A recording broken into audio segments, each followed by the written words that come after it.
sinasibeni isikhathi la ezweni ngoba uJesu uthe endlini zokugcina abantu bodukiswa imfundiso.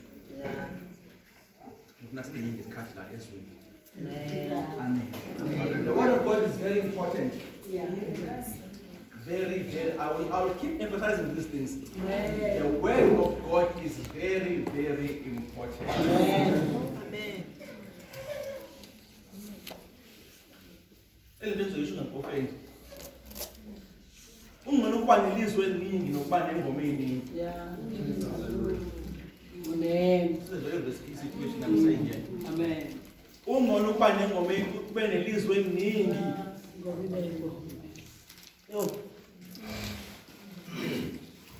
Ikhona definitely ilungisa ukuthi bayiboswa yingoma. Adlala ingoma kodwa ngakufundiswa. And futhi ukubuka intshumayela ngona ukufundiswa.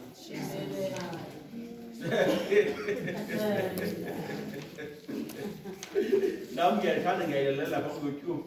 Every day I listen to about 3 or 4 preachings a day. But akubona ukufundiswa lokho. It's fine to ukuthi liyidrayive ezweni. But you must have a personal time to study the word of God. Ngoba uNkulunkulu moya ongcwele, uNkulunkulu wasezulwini akakwazi ukuhambisa ukwedlula ilevel yezwi onalo nolenzayo. Amen. Impilo yakho ayikwazi ukuphila ukudlulisa onalo. Amen. If the talk kuyo ngokwentshumayelo ezashunyelwa sikhona. Yesibude. Amen. Amazwi amakhulu athethwa sikhona. Kodwa asiwenza manje wawo. It's one thing to be blessed by the word. It's one thing to be changed by the word. Kahle lapho sezwa lokuthi isibusisi. Now I get all the good moment. We're so blessed. The message was so strong. It was strong and powerful. Inkosi ikhulumile. Yathini phela ngifuna ukuzwa mina bengekho. Inkosi ikhulume ngamandla. Yathini utholeni ke kulamandla amaningi bekhuluma kwenkosi abantu bebengenyawo kushaya izandla kukhalwa. What can you share with me?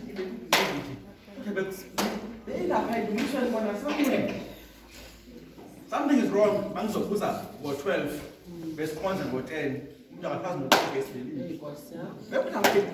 It was hey. Bekuyeyinto. Hayi ngeke bazalwane, I refuse. I refuse that situation. See, they're blessed and not changed. No, that's dangerous.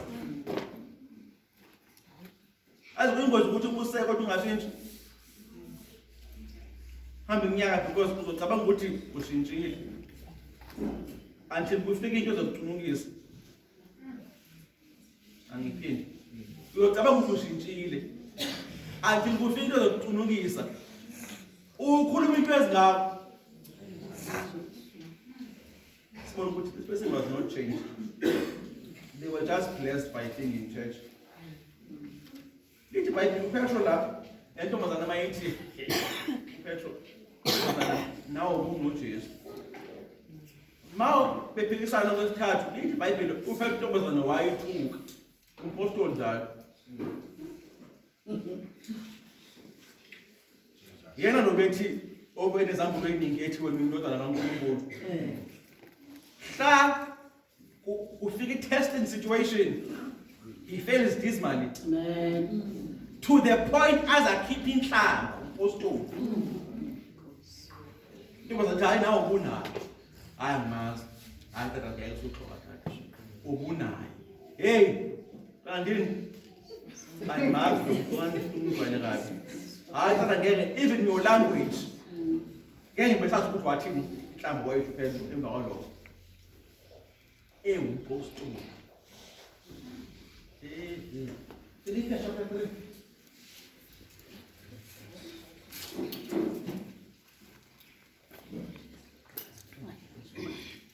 Verse number 12. Let's see. whatever it's into Zulu or Xhosa. English chapter 3. Thank you, Holy Spirit. Verse Philippians 3 verse. From verse 12.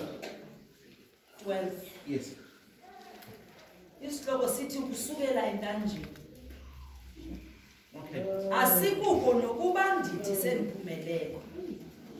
Okanye sendigqibelele. Nto nje ndihlala ndiqinele phambili. Ndizabalazela ukuba kubekho lutho ndiluzwisayo. Kuba nam ndazuswa nguYesu Krestu. Hayi mawethu. Thank you. Thank you. Yes, Kube. Anyone English? English. Young guys in the phone. Whatever you are. Verse 12. Yes. Not that I have already obtained all this, or have already arrived at my goal, but I press on to take hold of that for which Christ Jesus took hold of me. My. So, he says, I do not say I know everything. Or he says he was born. Kodwa kunye ke mina engikwaziyo.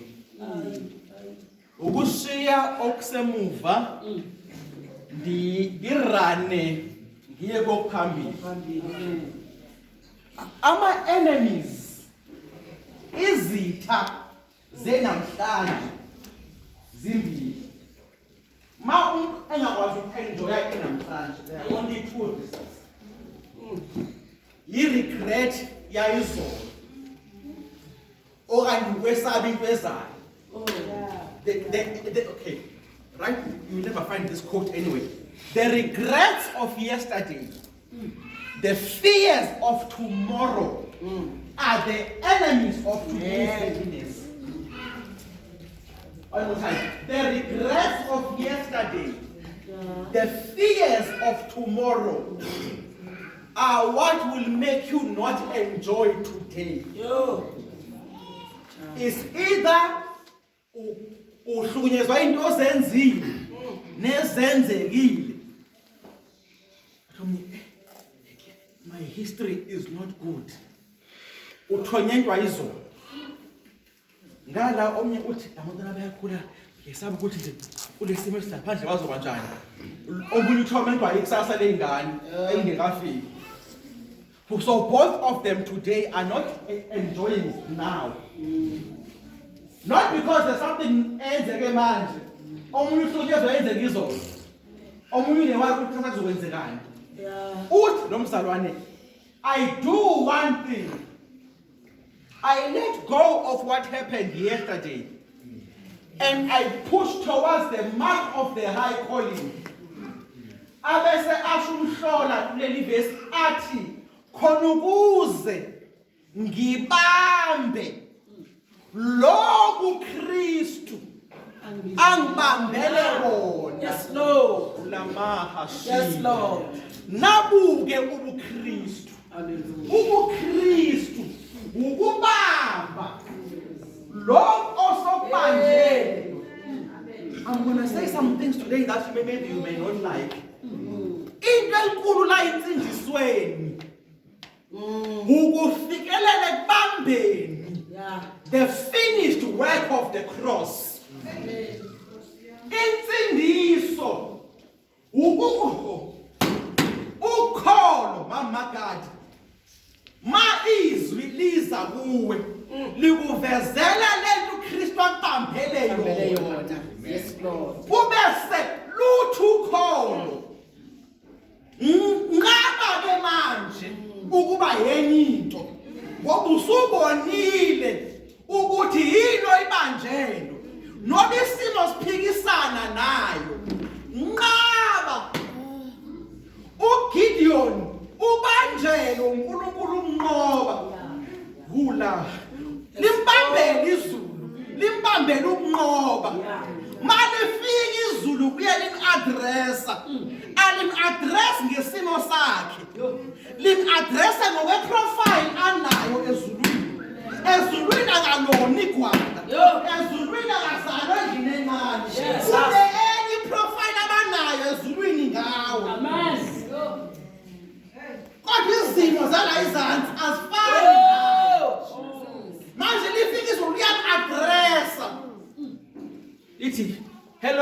victor. You are a conqueror. Uliqhawe linamandla. Kwasho ukuthi akakaze asunyayeze ukuthi uliqhawe. Hayi basarwane, akakazeze ukuthi uliqhawe.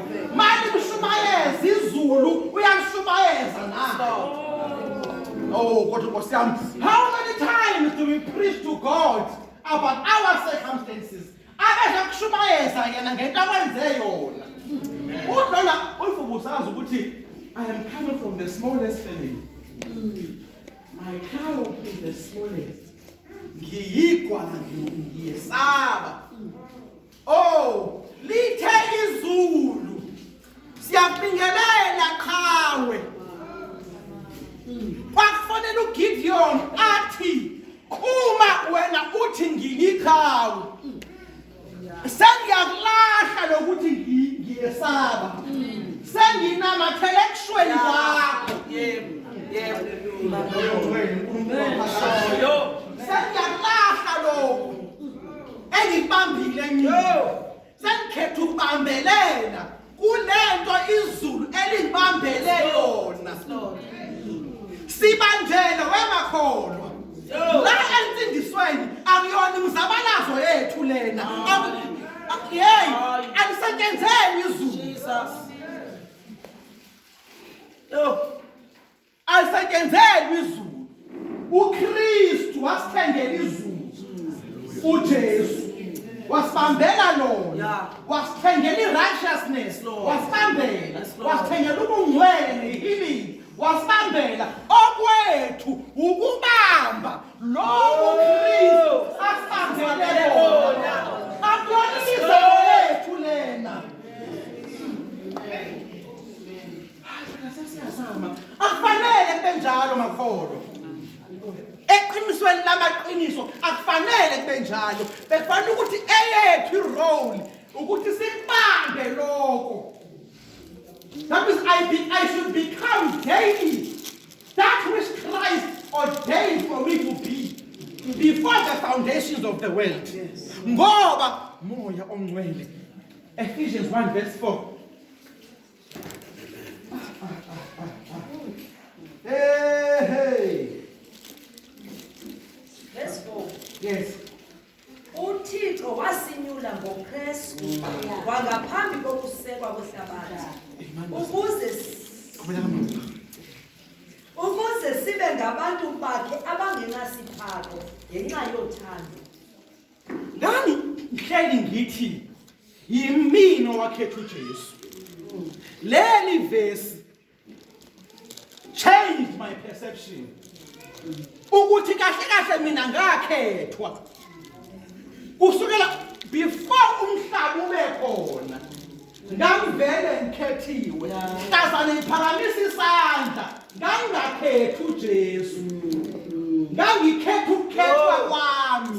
Ngoba ngangisengivele ngikhethiwe. Ngikhethelwe lempilo. Hayi, umuntu engakhona mamakade ukuthi akakhethi. Into ayikhethele. There is no one in this world who's supposed to die a sinner. No one. But irole ukuthi ukhethe lento wakhethelwa yona. Ukhethe namhlanje. Owakhethwa phakathi. Kube ube umuntu asindiswa. Ezebe ecollide ne-eternity. Ngoba bona emaphakadeni wayevele ebekelo lempilo. The day, that is why he rejoices. Umuntu ophendukayo usindiswayo ngoba libona umuntu ebuya eqondana namaphakade. Ngoba wayengadalelwa ukuphuza ijini. Oh, uNkulunkulu waphakade. Akekho umuntu ovela ukuthi abe yisangoma. Umaphenduke lahla izono. Lithi izulu wangomana ke nephakade lakhe. That is why uJesu kwakufanele afe alenge esiphambanweni zingekho izono. UJohane ikona lento. Uthi lona yiwu kaNkulunkulu. That was crucified before the foundations of the world. Amen. uKristu wabethelwa ungekasekeli umhlaba. Uma umhlaba ungekho uAdam angekho phela. Yes, Lord. Uma uKristu ebethela umhlaba ungekho uAdam akekho. uEve akekho. Isihlahla asikho. Inyoka kodwa uKristu wenzani?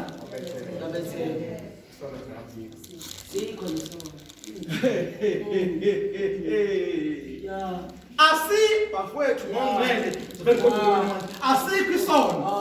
uAdam akekho, inyoka ayikho, nomkakhe amblemayo akekho, kodwa uNkulunkulu ebuthixweni bakhe baphakathi. uNkulunkulu ungapheniki nonga-react. Wabona uThixo abaphakatheni akhe lingekho izulu engekho umhlaba, uThixo ehleli ebuthixweni bakhe. Uthi mina wayehleli umhlaba ungekho, wayehleli ebuthixweni bakhe. Wayehleli kuye. Wayehleli kuye. He was sitting in himself. uNkulunkulu waphakade. Wathi before ngidala izulu. Ngoba phela ladala izulu langekho. Moses ebhala iGenesis uqhamuka sayithi eqaleni. Lo eqaleni akubona uqala kaNkulunkulu, uqala kwakhe ukudala. Let me repeat that. uNkulunkulu akaqalanga uGenesis. uMoses ufika la ebona uqala kwakhe ukudala enza izinto. Otherwise wayevele uNkulunkulu engadalanga. Let me fix something here. Akayena uNkulunkulu ngoba uMoses umfica nguThixo engenzanga. Yebo. Uqhamuka sathi uMoses in the beginning God. Ayikabikho into ayenze ngaphandle ekhombisa amandla. Akayena uNkulunkulu because he created. Yes, He is Lord. God all by himself. Amen. Akenziwa sidalelelo. UNguThixo ngoba engithixo. Masikafika kuleyo level ukuthi awungikhonzela ukuthi wenzani, ukuthi wenzani. Ungikhonzela ukuthi unguThixo. Your level of worship, your level of praise will change.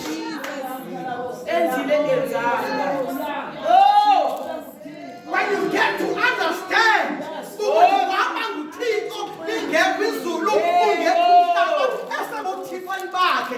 Therefore, ngifike la ngithi uNkulunkulu wephakade. uNkulunkulu waphakade.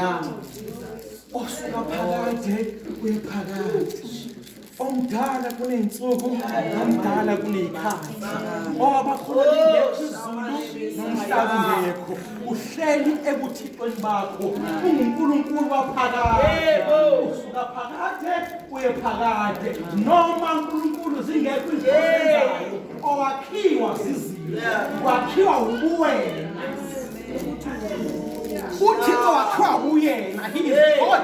He is not God because the corns were seed. No ungadisaidi ukumyeka. Akawunzuki. uSimakade sithuleleni namhlanje. uSimakade kuba ne-separation ezulwini. Ingilosi ihlephula izulu phakathi. Ingilosi ihlephula ibandla likaNkulunkulu ezulwini. Ihlephula ezinye ingilosi. Iyathatha ihamba nazo le ngilosi and ziyayilandela lezi ngilosi ezinye. Usimakade wahlala phansi wasithulela nje. Ingilosi ihamba nezinye, iBhayibheli wahamba ne-1/3. uSathane ephuma ezulwini wahamba ne-1/3 of the angels. Wasala ezulwini ekuthulekile, kunabantu abahambile behambe noSathane bexoshwe ezulwini. Edeceive abantu ezulwini. Ningamthatha ngani uSathane mtsheni. Wakhohlisa abantu ezulwini. Wakhohlisa abantu ezulwini. Wakhohlisa abantu abangasazi sono, abangazi abasenyameni, wabadeceive besezulwini, wabakhipha khona. Ungalingi ukuface uSathane kanti manje ejwaleni lokushaya beke phansi. Uma wawisingelosi ezulwini amaqhinga akhe wadeceiver kuramasiya phambi kwepresence of Almighty God wakhuluma amanga ebaphakadeni ingelosi zaflathela zimbona usibakade sesihlalweni ziflatheliswa amandla kaSathane zimbona. Don't you dare think hayibo thina simbonana simthanda singambonana. Lezi ingelosi ezingamadimoni namhlanje zazimbone kodwa amandla zabenza baflathela bembona. Don't you dare think behlale naye for years.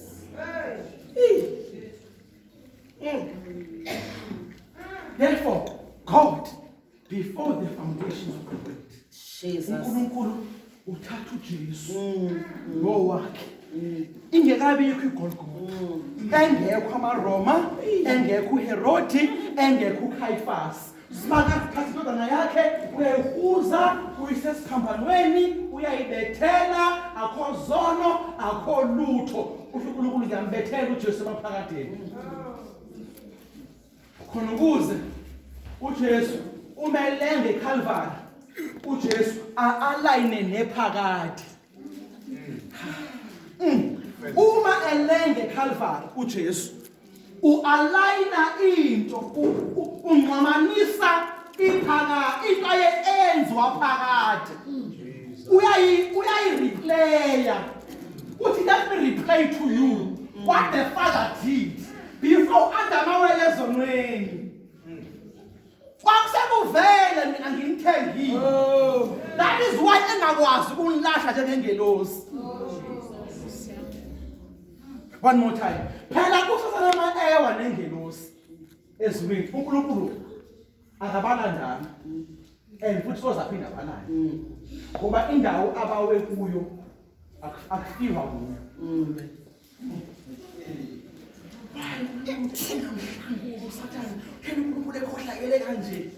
The Bible says awukuxolela kwesono lingachithekanga igazi alichitheka igazi engafanga umnikazi wegazi. Ingxaki ezulwini akufeki.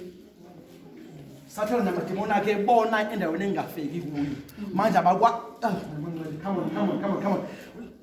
Lithi iBhayibheli asixoleleke isono lingachithekanga igazi.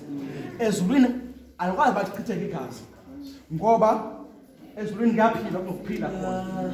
Ezulwini akufiwa noba umuntu ezulwini singamlengisa angalenga kuze kube phakathi. That is why not Jesu elengisa before libe khona isasi. That's why uJesu elengisa before the foundations of the world, because if wayelengiswe ezulwini kwangekaze akwazi ukufa because akufeke ezulwini. Therefore the devil sinned in a place where if you sin there is no forgiveness because no one can die to redeem you. Even if God wanted to rescue Satan and the demons, they cannot, because if platform you can't be rescued if you fall from there. Yes, because there is no remission of sin unless there's a shedding of the blood.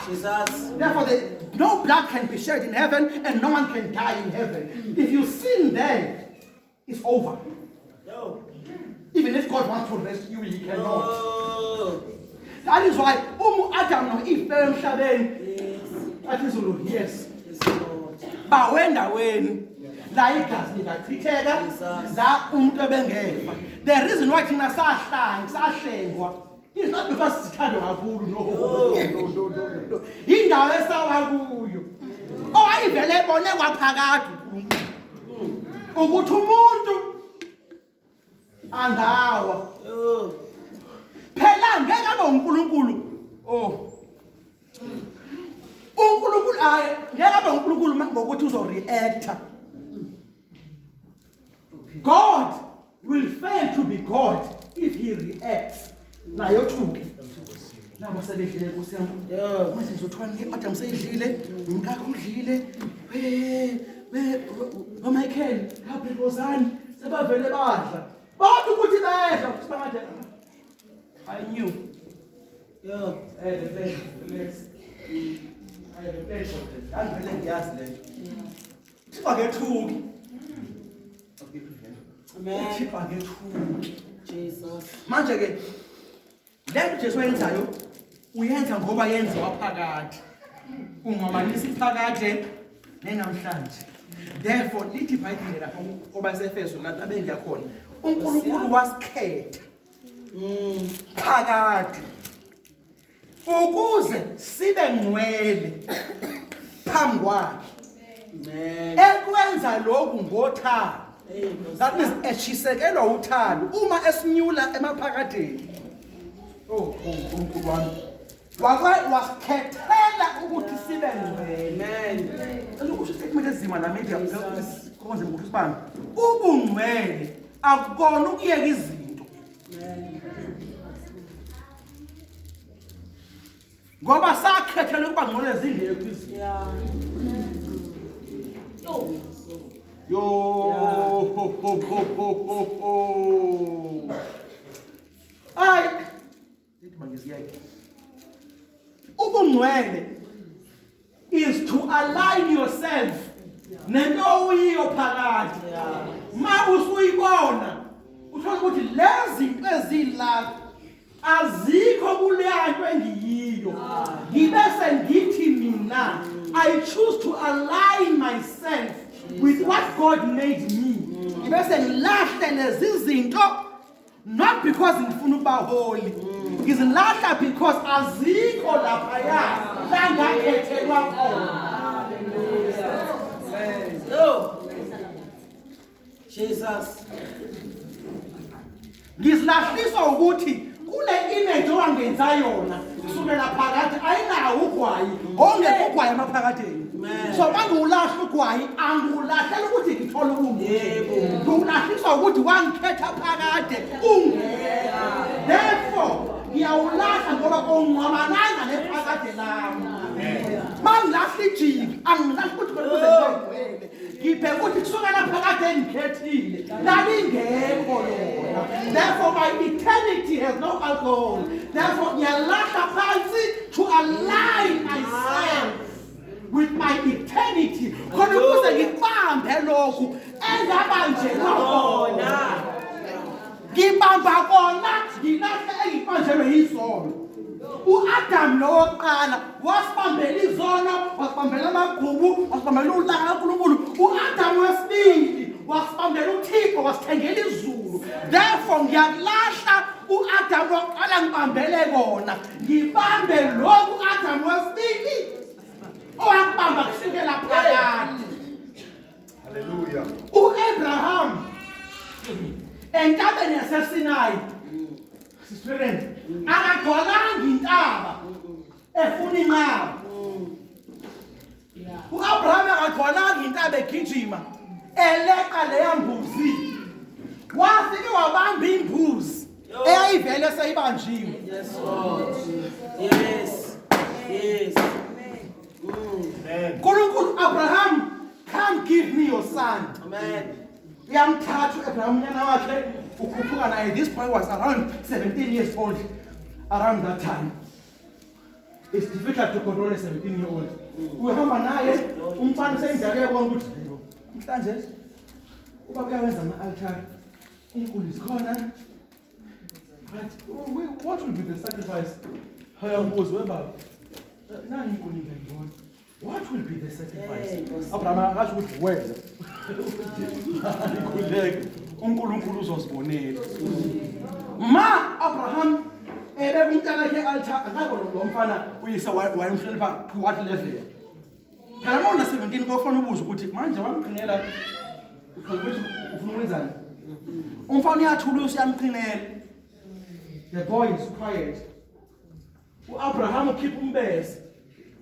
Umfana akasho ukuthi hayibo. Yebaba. What is the ufuna ungigeda? Umfana uthula umbhekile. Abraham uphakamisa umbese. Umfana akuzwisi lutho. Umbhekile uyise. Abraham ezomhlaba umfana izulu wokha. Ngamenzi lutho umfana. Sesakubambela thina emaphakadeni. Isacrifice yanamhlanje. uAbraham akagcwalanga intaba ehambe ekhangela isacrifice. Lathi izulu hamba uye lapha ya ibanjwe ngenkosi, banjwe sithi. then uzofika Abraham ubambe lokho okubanjwe yimi. That is what is supposed to be. Hallelujah. Ubamba. No.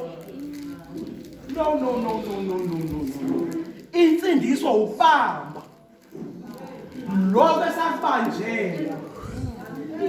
Okay. Nangize ke. uKrestu usibambele healing. Listen to this. uKrestu usibambele healing. Uyayibamba healing usibambele. That's when we sibe healthy. As a John, I wish above all things that you may be healthy and prosperous, even as your soul prospers. Therefore, usibambele healing. My duty now, ubambe healing engayibanjela. Kahle mama kathi ifezispeka lesikhuluma language yaphakade. Umuntu mayephila. Bengeke sithi umphilisile. Bese wathi usayikwa ubambe healing. Eyayivele ibekele. Ngoba healing was made available. Hallelujah. Ngesikhathi eshawa, by his stripes we were healed. That means healing ilenga lapha. Healing into ozoyithatha. Uma sayithathile akaphili. Ngoba waphiliswa the day uthi okay. Read iBhayibheli. Please don't sleep. Read iBhayibheli. You shall know the truth. Yeah. And the truth no. The set free is wrong translation. It's wrong because the truth will not set you free. The truth will make you free. King James was wrong for saying that. Because where the like Kona, I usually would say it means who set free when they got the day of Christ land. All men were set free. But the day that truth comes to you, it makes you free because you were set free. Now once again, President Ramaphosa stands up and says, "Iboshwa esne namatyala less than 5 years. I pardon them." Bangaphuma nje. Kube sekuthiwa la eziboshweni, there are no visitors allowed to come see you. Ama-TV aqishwe emajele. Zibe free iziboshwa kodwa zibanjiwe. Kusho ukuthi information ayifika. One more time. Upresident uyasukuma ukuthi I'm going to make a pardon. Ngixolela bonke abantu abanama-case abanama-sentences are less than 5 years. Then wenze ukuthi le information ingathathwa isiwe eziboshweni. Kuthiwa there are no visitors to come. Ama-TV aqishiwe. Bahlale another 3 years be locked up kanti ba free. Information ayifika. Hlazane kuvuleka ukuthi kube khona umuntu ozoyiletha. Athi nifunani la? Ngo-2022 ngo-August, the president will set you free. What are you doing here? The knowledge of that truth will now make the prisoner free. The truth does not set the prisoner free. Because the prisoner was set free the day the president declared that was free. But because information I figure, therefore uqhubeleka beyisigcina seyibakhishwe kuyo. Hlazala lifike iqiniso. Iqiniso alimsethi free. Ngoba wasethwa free the day osemagunyeni esho. Manje iqiniso lithi it makes the person free. Iqiniso lenza abantu ukukhululwa. Hey. Kana phuma ejele. Uphuma ethi ngikhishwa ukuthi ngibamba ukuthi wathini umongameli ngami. Then I yaphuma. Therefore, I refuse to be sick me. Because uKrestu wathengela ukuphila. Therefore, I refuse to be anything less than what God angibambele kona. Angisho ukuthi ngeke zifike ihlase. In the midst of all those things, I don't change my confession. I am the healed. I don't care how I feel. Yes. Noma ngingavuka ekuseni, ngi-weak, ngi-dizzy. Ngiyosho phansi, Yes. I am healed. Kwenzekeni ikhanda. Sasa nginamandla. Phakathi kwaleli khanda elibuhlungu, I am the healed.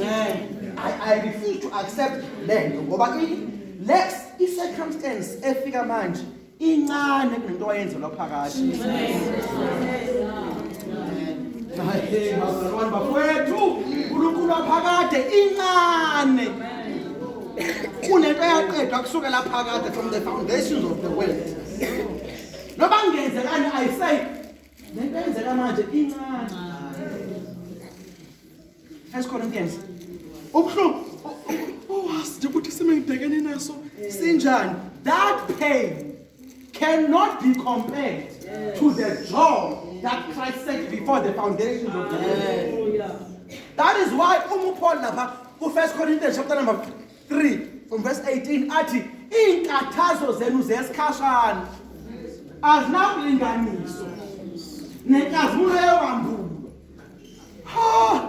Uthi lento ekhathazayo yesikhashana ayikwazi ukulinganiswa nento ezokambula. 1 Corinthians chapter 3. No, chapter 1. 1 Corinthians. Something I want to show. 1 Corinthians chapter 1. From verse 1. See what verse 1 says. Abasekorinte 1 verse 1. Yes. Ubhala mna Pawulos ndibizwe ndangumthunywa kaYesu Krestu ngokuthanda kukaThixo. Okay. Ndibhala ndikunye noSosteno uwethu. Okay, verse number 2. Please mark verse number 2. Please mark it. Verse number 2. Ndibhalela ibandla likaThixo eliseKorinte. Yes. Abakhethwe ngokumanywa noKrestu Yesu bebizelwe ukuba yimilowo yakwaThixo ndawonye nabo bonke abalinqulayo ezindaweni zonke igama lenkosi yethu Yesu Krestu. Okay, thank you. Oyinkosi yabo kwaneyethu. Okay, verse number 2 in English. To the church of God that is in Corinth, to those that he has made to be holy in Christ, who are called God's people. Wazi kahle umlando waleli bandla. Le ndlela uPaul babulisa ngayo angiphendi. Wazi umlando waleli bandla. Leli laseCorinthe. Le greeting inconsistent. Ngibingelela abangcwele baseCorinthe, inkosi abangabakhethwa benkosi. Lapha ku verse number chapter number 2 uthi mangifika kini ngehluleka ukushumayela imessage ngoba engingayikwazi ukuyicontain nganondla ngobisi. Aqhubeka athi izono enzenza lapho nina nasezweni azikho. Athi namanje niyaqabana niyabanga ukuthi omunye thina ngo-Apollo uthi omunye ngowaKephas. Nineqhubeka eminingi. Omunye khona la wafuna ukushaya ustep mother wakhe la eCorinthe. Kodwa mabe bingelelo.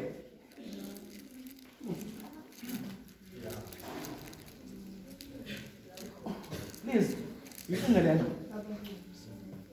Mawuthi mina ibhala lencwadi ngizothi sengizwileke. Mina uPaul lo bhala sengizwile njalo. Ukuthi anigilizi mangixakile. I can't wait to come see you and rebuke you of all the sins. Lokhu usho uma wakhe lapho ngiyeza njalo imlindele. Uthi Paul ngiyababingelela nje abangcwele baseKorinthe abakhethwe inkosi.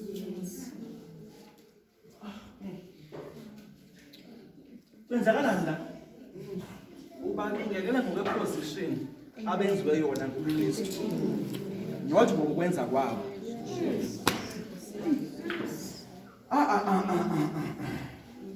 Nzima ke le ngisho manje ubabingelela ngokweposition uKristu ababeke khona. Even though i-circumstance yabo iyenyini. Le greeting yabo ibavezela into efana ukuthi bayiyo ibavezela lokho abakubanjelwe legreeting ukuthi kahle kahle nina nibanjelwe ubungcwele kusukela phakathi le mikhuba yokubamba ukuthi umkhoka apolo abantu is inconsistent. Your nature of life is inconsistent with what God has made you. Phela akusiza ukufika uqalekise endaweni emnyama kanti ukuphethanga ukukhanya. Ngoba uphethe wayithelana zona indini, Paul, zona indini that you claim to be Christians. Lezo nengizenzayo ey'ngane. Ayikho indaba yenu. You are not going to help them anyway. Not going to help. Rebuking with no instruction does not help. Paul uthi angicela ngibave ukuthi yini iTestament yona. Uthi ngibingelela abangcwele abakhethwe yiyo inkosi. Ngathi ngibona omunye ethi ukhuluma nathi la. Was mfethu ngima. Laba phela laba mangiwe esidweni babephula ukuthi badawe lapho. Silele ababanda. Ma uzoyiwe esidweni. Listen to the pose of get taught. Laba zabana bakuzoyiwa esidlweni umuntu ngamnye wayifika no 1 liter wakhe wewine laba zabana bazoyiwa esidlweni ngoba isidlo ile thought encane ini thought encane just thought thing mazoyiwa esidlweni laba zabana lapha one person wayifika nebhodlela lakhe bazoyiwa esidlweni ngesikhathi beqhekezelwa neyaphisa encane bambome u1 liter wonke bejigazi yothi inkosi iphuma sayinensini engapheli lapha ngoba kuyahlekwa aze athi Petro Paul lento enizenzayo niyawuconfuse umzimba kaKristu athi abanye abantu sebeze balele njalo because aniyobheka umzimba wenkosi niba niphuze njalo nina bakuthokuye esidlweni nenza impahla maliwe esidlweni kodwa mayibabulisa ibingelela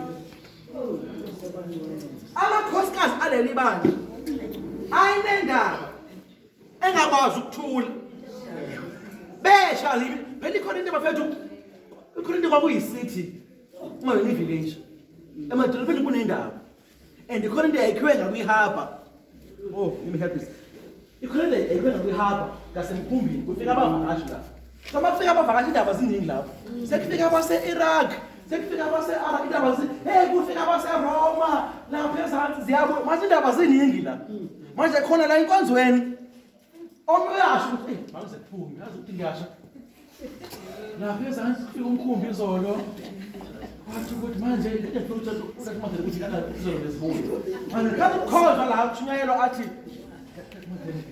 uyakhonza excuse me phaphela izolo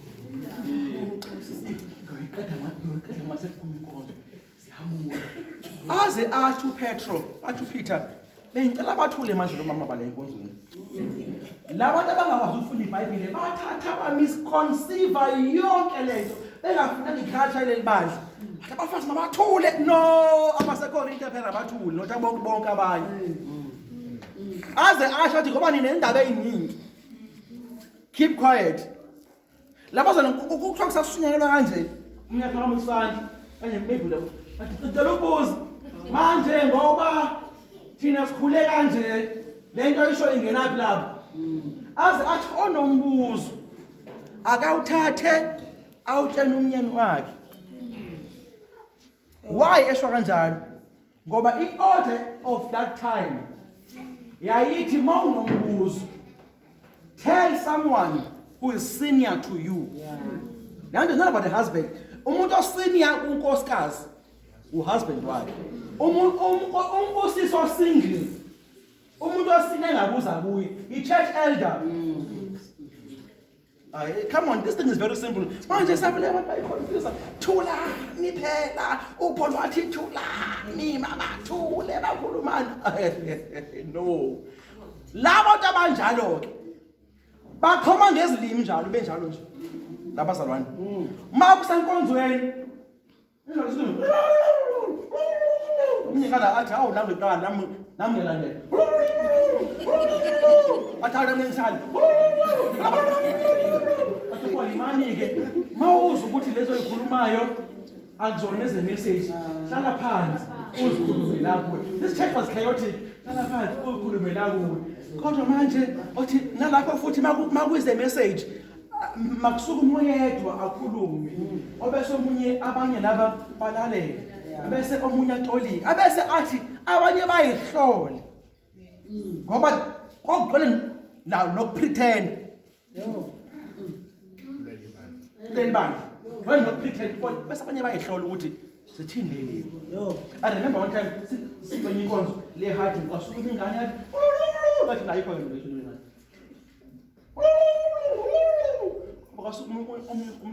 shut up in Jesus' name. Ngani hamba over under the power of God. Because those tongues were false pretense. Often umuntu wayezofuna ukuthi ayikho into eswele ngani.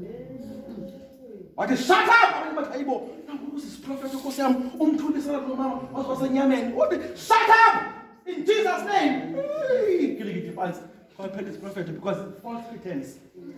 Kodwa umuphethe uPeter ebabingelele bese lapho phela ebabingelele ubabingelela ngento abayibanjele bona bangayibambanga uthi if only bengisazi uze athi bona if bengisazi ukuthi le mizimba yenu eniphuza ngayo iwayini uKrestu wakhetha ukuhlala kuyo lapha ekhona into uPaul into ayishumela kakhulu uthi anazi yini yazi ukuthi lento enezayo ungazi anazi yini ukuthi lo mzimba odakwa ngawo phakathi kwawo wakhila uKrestu owazi ngizama ukukhipha engazini ngoba the reason wenza kanje ukungazi owazi yini ukuthi umzimba wakho oyindlu kaKrestu athi owazi yini ukuthi uma umuntu uhlangana nesifebe unyamani kodwa wena wahlangana noKrestu nawe unyamani owazi imikhubo yenzelani lena ukungazi if usazi ukuthi wabanjelwani kusukela phakade Jude chapter 1 yabhala manje Jude chapter 1 Jude chapter 1 if usazi ukuthi wabanjelwani Jude 1 only one chapter before ulo esichile lomnyaka yazi Juda wasula Amos no ulapha ngakusambulo Amos it's just only one chapter ma sithi sifuna uJuda azilibizi chapter sibizi ivesi so Judah verse number 24 Verse 24. yes Judah 24 Kepha lo kulo unako ukugcina ningawe aze animise emqaleni bakhe ningenabala nichulumana okay no it's fine uThixo ukuphela kwakhe umsindisi wethu ngayo Yesu Kristu inkosi yethu makube khona isidima nokungangamsha amandla namagunya usukela ephakadeni namhlanje nani na amen nivele and NIV anyone with NIV here or NLT any of those two NIV, verse yes 24. 24 please listen to this part To him who is able to keep you from stumbling and to present you before his glorious presence without fault and with great joy. To the only God, our Savior, be glory, majesty, power, and authority through Jesus Christ our Lord. thank you it's so simple Kepha kuyena onamandla okay unamandla uthini ke obunilinda ukuba ningakhubeki okay nimiswe phambi kwenkazimulo yakhe okay ningenasici ninokuthokoza okukhulu my Nkosi yami. let me read King James but unto him who is able to keep you from falling hallelujah manje ensendisweni kuyawiwa abantu baya abantu wale bese wafunda yini Manje mangishumayeza umuntu omusha efika ethi manje buti angazi. Ngiyasawa. Awuzala siyela ayisabe lapha ku Jude. Ikhombisa ukuthi befanele ukuthi benjani. Unto him who is able to keep you from falling. Hey. He can keep me from falling. Yeah. He can keep me from falling. Bengekho abazali nginamalungelo wonke. He can keep me sinqaba nginemoto ukuthi bengahamba la ngiyohlizwa emarket ngiyabona ukuthi. But unto he who is able to keep me from falling. Keep me from falling. Therefore, once you get this scripture, you start declaring, I will not fall. How can you say to him, for 50 years? Are you trying to say that, oh, Lwazi, Ksasa, oh, Lwazi, is we? No, Lwazi, Ksasa. Uma lo olbalile. Elazi kusasa. Ethi kungenze ngiwe. Ngenze ngiwe emakushoyeni. Kuyona umuntu kuyi rapture. Akekho wazi ukuthi maybe nje kuvela kwenzeka into. Wanye uvela kwenzeke nje uhlukumeza ngento ethile ubese uzibone so tempted. Lo bhalela akashonga ukuthi ayike ngiyagcina makunama conditions. Uthi he is able to keep me from falling. Angaqedi ukungigcina ukuthi ngingawi. And present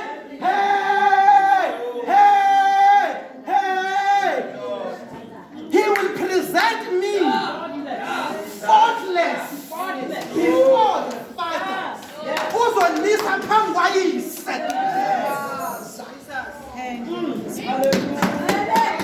Uzonisa phambi kwababa. Ngesikhathi bethabanye nge-judgment day angazi ukuthi ngiyangaphi ngithi mina ngiyazazi. Ayibhala leyo khuluma kanjalo kusemhlabeni la what if nathi yasazi ukuthi gosh nokugcina no.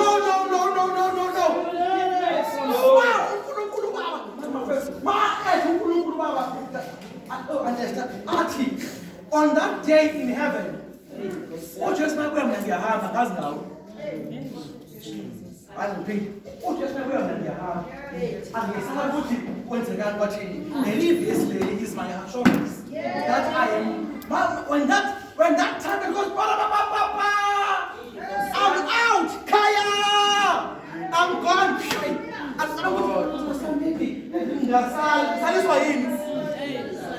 He is able to keep me and present me. Therefore,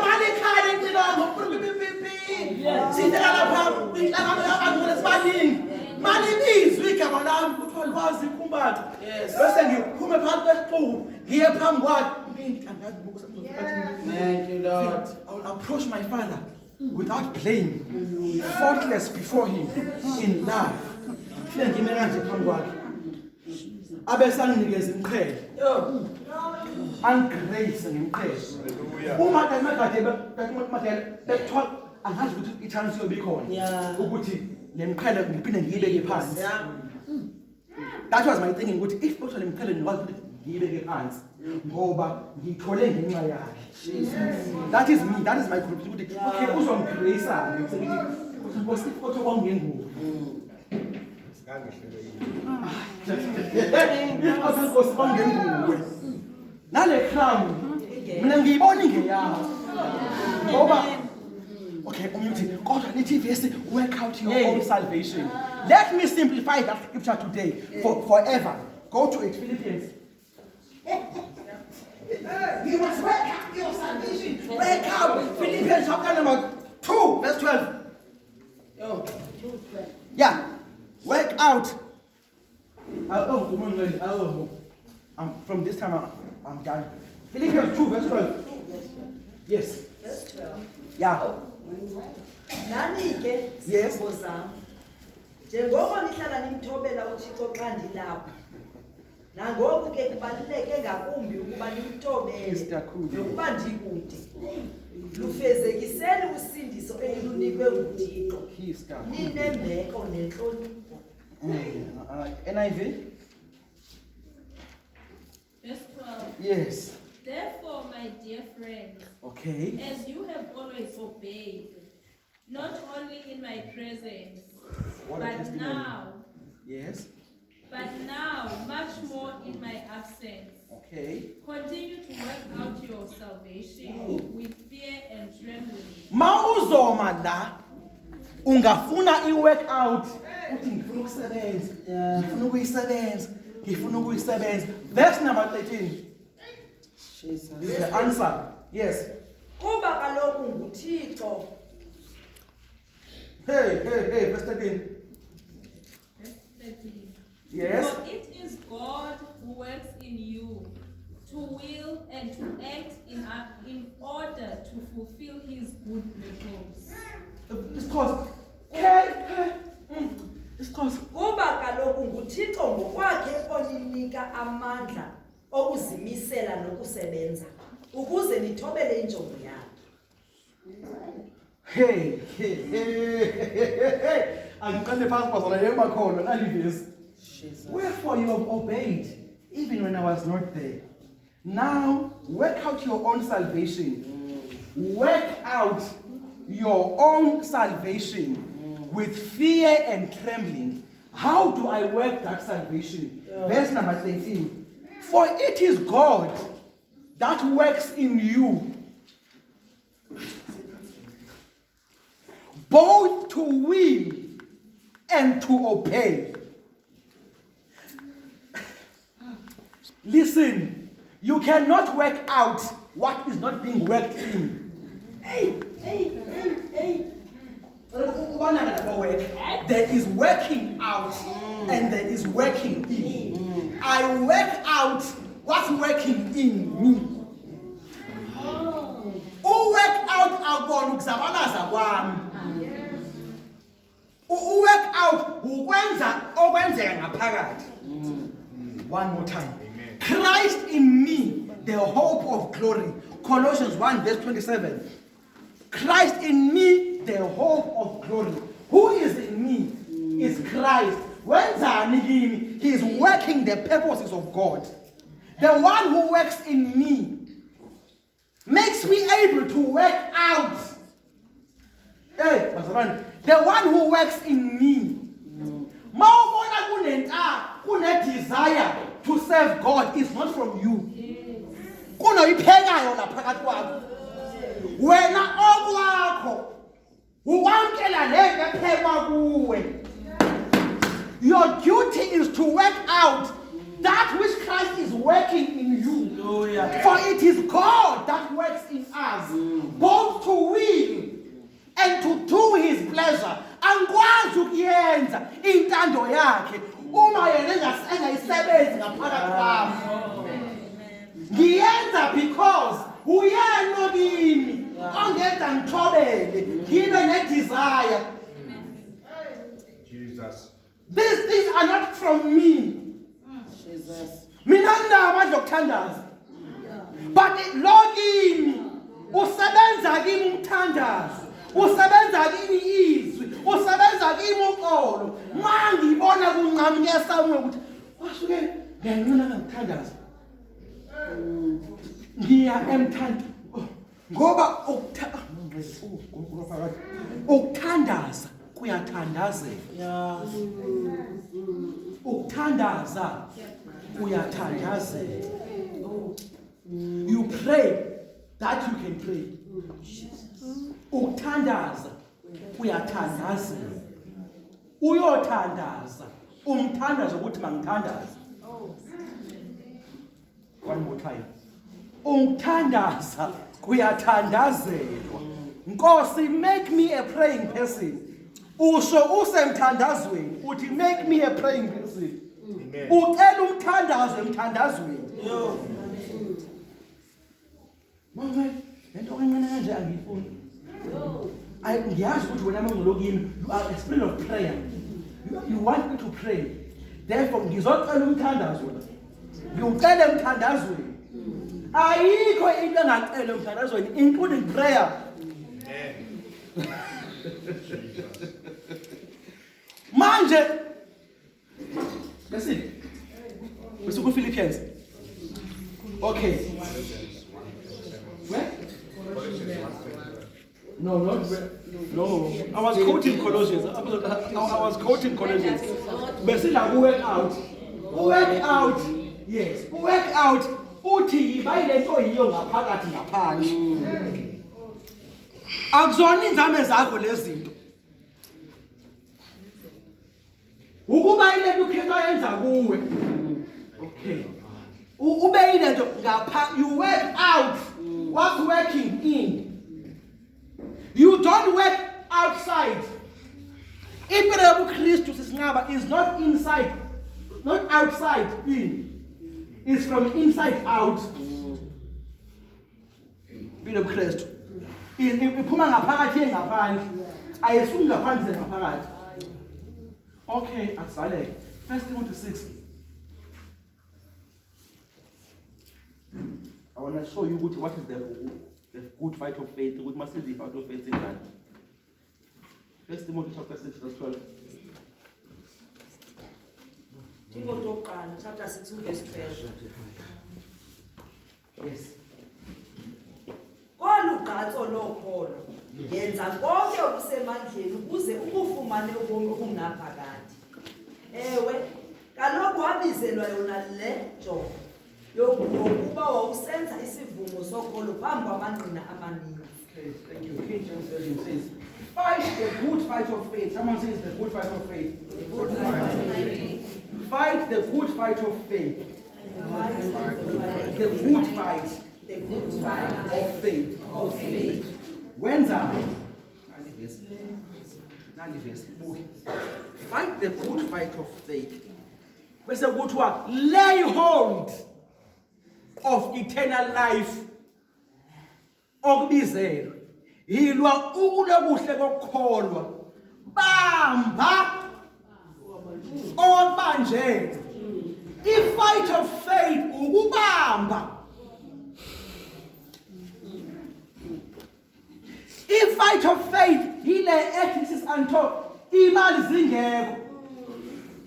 Ukuthi ubona ukuthi wabanjelwe ukuthi he was made poor so I can be rich. That rich that does not mean to have millions. It means so that I can live well. He was made poor so I can live well. So okay. Lento, what I am experiencing now is not in alignment with what he has made for me. Therefore, I choose to lacquer my present, to hold on to my eternity. Because my eternity says, all is well. My present says, yeah, babe. Therefore, the good fight of faith is for me, ukubamba the image ethi all is well. Ngiyibambe phambi kwamatafula. Ngithi all is well, all. Lo wesifazane okhamba kanjalo ufingane. Baphile ekhaya. Wathi hey, kubi kona ipresent. But with eternity yami, all is well. Therefore, I refuse to confess my situation. I confess what he said. What all is well. That is the fight of faith. If fight of faith, ukuthi ngani fail esikolweni? Can I have a child here? Come stand here. Figure the pot. 40, 30, 25, whatever. Level 1, whatever. Now it's a fight of faith. Yes. What are you going to say? Let's do this. They don't hear Swallow. No. The fight of faith. Yes. The report says this. Bamba. Yes. In the name of Jesus. You have a sound mind. Yes. You have a sound mind. You have a sound mind. Yes. Your mind is alive. Your ears are opened to grasp what the teacher is saying. I pray that you have a desire to study. I'm not going to confess what this report is saying. I refuse to accept it. Because Uma, hey, maybe nabantwana bonke bayaphuza abezo nansi ngifight of faith ufune uyilweke uthe uNkulunkulu kulela John uyosinda wena nendlu yakho. That is God's desire for any believer. Isinde nendlu yakhe. Ma indlu yakhe ingasindiswanga. I-fight of faith ulwela ukuthi ifamily yakhe ifane nokuthi nalowo baba ukuthi baba wasina nendlu yakhe. Abese sithuleleni abhidi ingane. Avela khamba kusenoma athi sanibonani bazalwane. Hayi ma. Mina ngiyena umzalwane. Sengishilo kanjalo. Sengishilo umzalwane wena. Hayi ma, ungangibizi ngomzalwane. It's a fight of faith. Uyambona esilisiwe. Simo sishwesinye. Manje bafike naye ngo10 ebusuku bashaya ibuthi egekini. Bamhlise udaba uphelile. Uthi wena, hey. Akahluphi Nkosi yami nawe umzalwane. Omele umvulele ngena umzalwane wami. You are refusing to accept this situation. If fight of faith ithi ngiyosinda nendlu yami. Manje nathi ngiyabe izinto ezidanqamwayo naye. My fight of faith says imsebenzi ayikho othisha bathathu. What are you going to say? Ngoba kusukela phakathi uNkulunkulu wakubona ukuthi wenziwa mbe with the teaching. Wabona ukuthi ufuna ube uthisha. Manje so uthisha imsebenzi ukuthi ayisekho. Bese uyamuthi ayike. Imani bazalwane, I want to fix something here. Ukukholo akubona ukuphika imeko. Seliphinde nayo. Kanti manje umuntu enethumba la, ukholwa ukuthi lelithumba alikho. That is telling lies. Faith is not denying truth. Facts. Sorry. Faith is not denying facts. Faith is standing on the truth against the fact. Okay. The truth is there is a boy here. That's the reality. But ngemivimbo yakhe angideny presence. Ngitshela lona ukuthi akufanele ube lawe. Lo muntu akuyena waphiliswa. Therefore ngiyacela ke mfowethu pack your bags and leave. Wakhendi ne wrong. Oh, ufanele ube lawe wena. Uyazi ukuthi uba lohleli kuye. Lohleli kuye lo mzimba wakhe. uKrestu wakhe kuwo. Therefore uvakashela endlini erongo. I give you an eviction notice. Pack your bags and leave. In the name of Jesus. That is working your faith. Amen. Manje bathi lethumba alikho. You are a liar.